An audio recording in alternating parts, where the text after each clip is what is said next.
বরবটি এমন একটি সবজি, আপনি যেভাবেই রান্না করেন না কেন অনেক মজার হয়। আসসালামু আলাইকুম।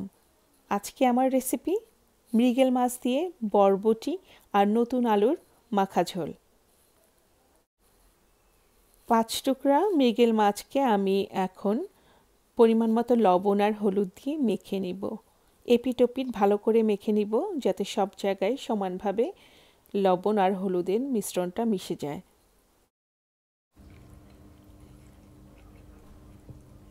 মাছটা মাখানোর জন্য আমি এখানে 1 চা চামচ হলুদের গুঁড়া ইউজ করছি।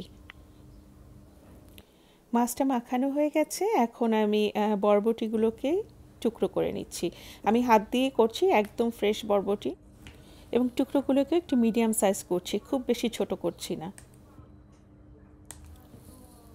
সহজ উপায়ে দেখানোর চেষ্টা করছি যাতে নতুন রাঁধুনি এবং ব্যাচেলর ভাইয়ারা আপনারা সহজে রান্নাটা করে খেতে পারেন।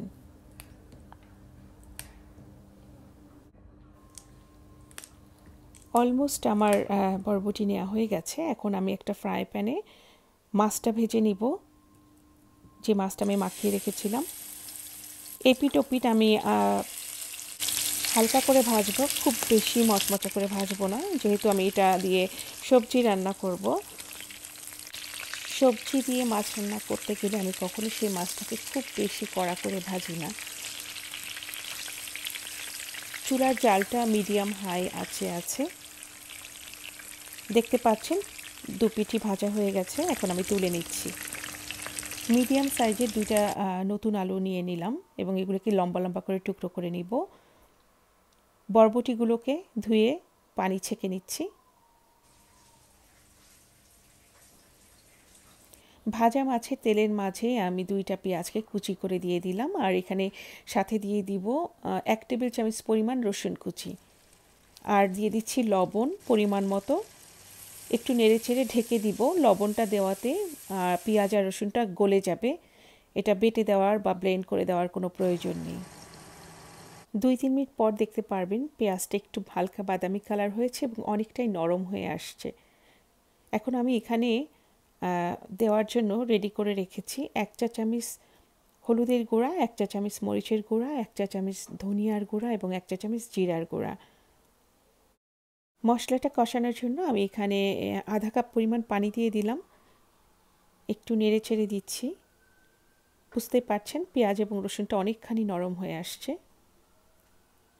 দিয়ে দিচ্ছি মশলাগুলি। একটু নেড়ে চেড়ে আবারও আমি 5 মিনিটের জন্য লো মিডিয়াম আঁচে ঢেকে রাখবো। 5 মিনিট পরে ঢাকনা খুলে দেখিয়ে দিচ্ছি যে মশলাটা কতখানি কষানো হয়ে গেছে। মশলার কষানোর উপরে কিন্তু খাবারের স্বাদটা অনেকখানি নির্ভর করে।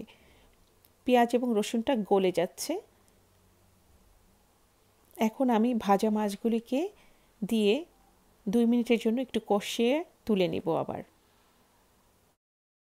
খুব আলতো করে মাছটাকে মশলার সাথে আমি মিক্স করে নিব যাতে মাছটা ভেঙে না যায়। এপিট ওপিট একটু নেড়ে চেড়ে দিচ্ছি।